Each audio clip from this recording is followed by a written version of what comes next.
These are the times. We are the people. Good. In Kawangware, 3/4 of its total population are the people who came from rural areas.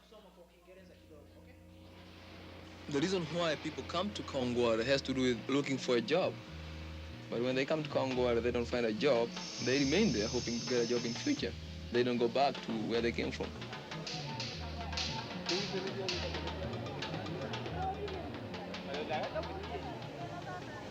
Around Nairobi, everybody knows where Kawangware is because of the market.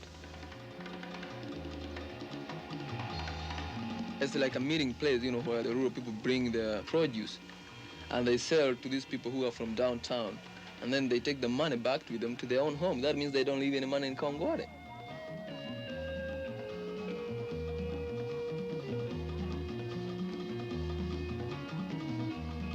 My name is George Wambuguh. I was born in Kawangware in 1951. I do several things. I teach in a preschool. I work in the drainage. I walk around the village talking to businessmen, community residents. I do all kinds of things.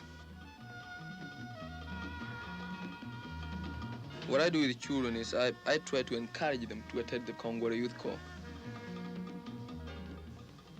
The Kawangware Youth Corps is a program for all ages, for both the preschool and the school leavers.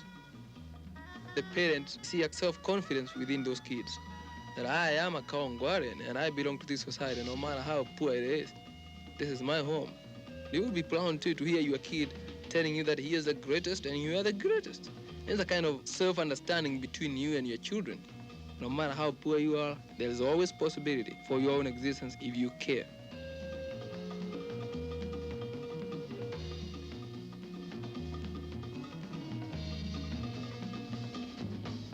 Right now, it's about 170 women involved with handicraft house. The first question was not raising income, but it was how do you engage the women who are just sitting on their homes and doing nothing. We have been able to achieve some orders from Chicago, Marshallfield, some small retail shops in London. The Kawangware Public Library, as we call it, is the first library to be started by a village. People give books to library.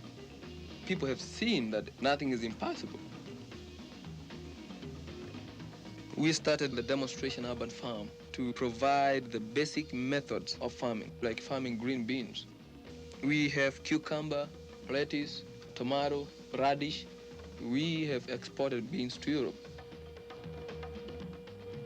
And we have been able to demonstrate what it means to be a farmer in a small community and to be self-reliant.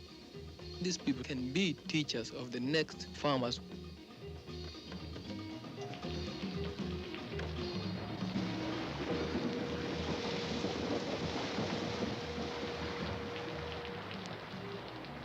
When it rains, there is always water standing everywhere. And the drainage was a problem. So we decided that time has come for us to create an adequate drainage system. We decided to start with a public work call. The great job that they did was to create a ditch, which is about 3 to 5 miles long from the center of Kawangware up to the Nairobi River. I came acquainted with the ICA back in 1975. I didn't know what was going on, but I liked it. I didn't know what I was putting myself into, but I know now. I feel happy about it, and I like what I'm doing. I feel kind of thing that I'm doing now is what I'm supposed to do.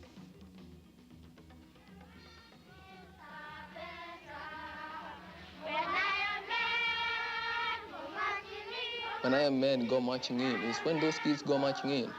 There will be a new day tomorrow. And unless they demonstrate to the elders that they care, there's no hope.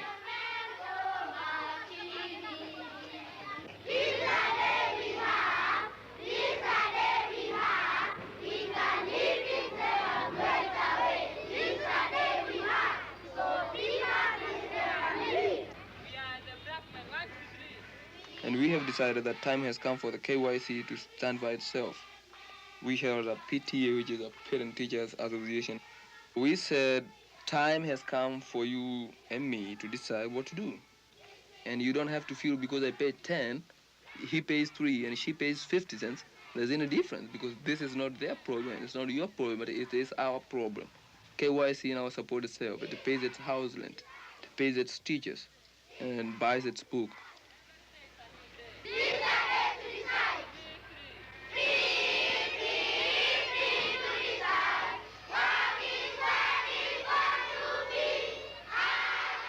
When you use your penny or your dime to put it into that particular preschool self-support, you know that you are creating a structure which is not going to be for your own sake. It's going to be for the people who will come after you to demonstrate that time has come for us as Kawangwareans to care for this particular part of geography.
We have 5 guilds here: the Education Guild, the Commerce Guild, the Agriculture Guild, the Community Improvements, and also the Health Guild.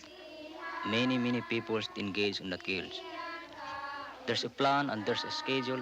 There's also a guild meeting on Tuesday where we report the last week accomplishment and plan for the next week. They plan also for the next quarter and for next year. The biggest problem in Suntungan is the nutrition problem. We try to make a source of nutritious food because many children suffer from malnutrition.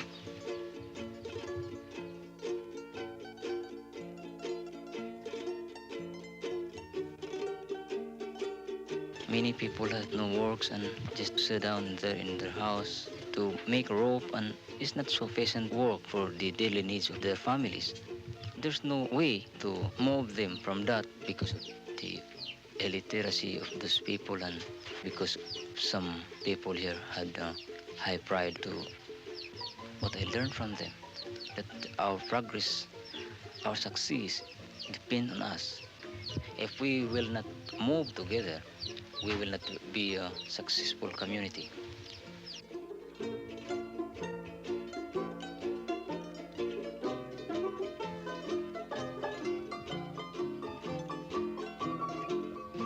We plan to have a rock industries here. The rock cutters will organize a group having one manager, one canvasser, and the rest will cut the rocks and then form into blocks and store them, and somebody will come here and purchase these rocks. There's a kind of saw that will break the rocks and then shape it in a very nice shape, and it also makes the work faster. He used only axe and chisel, 3 to 4 blocks every day. But if he used a rock saw, he makes 5 to 6.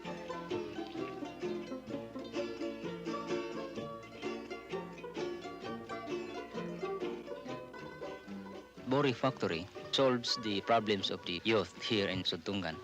The parents are very excited about that Bori Factory because they don't anymore shouting or searching for their youth on some places that might have gambling and drinking. No youth anymore sitting down without doing anything.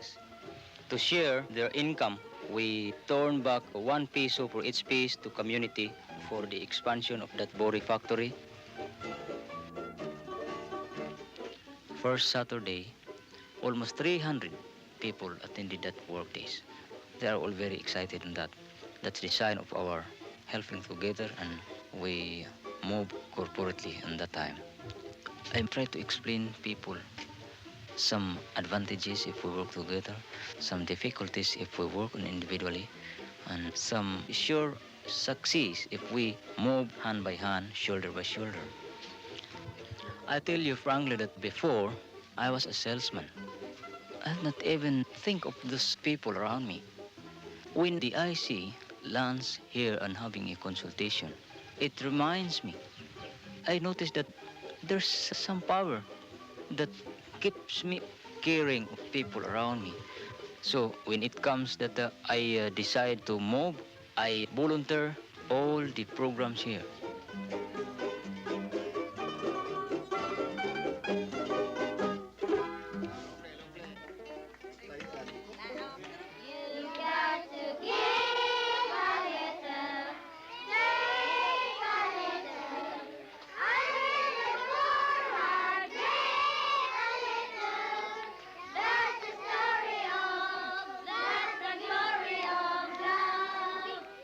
I try to maintain my 5 principles of my life. The first is to love each other. Also in my mind is to be guided. Also, I don't like to be easily discouraged. What I would like also to be permanently in my mind and to learn somebody here in Sutungan. They should have a discipline. I would like also to serve and to sacrifice, to solve the problems of the people and to sacrifice myself to serve the people.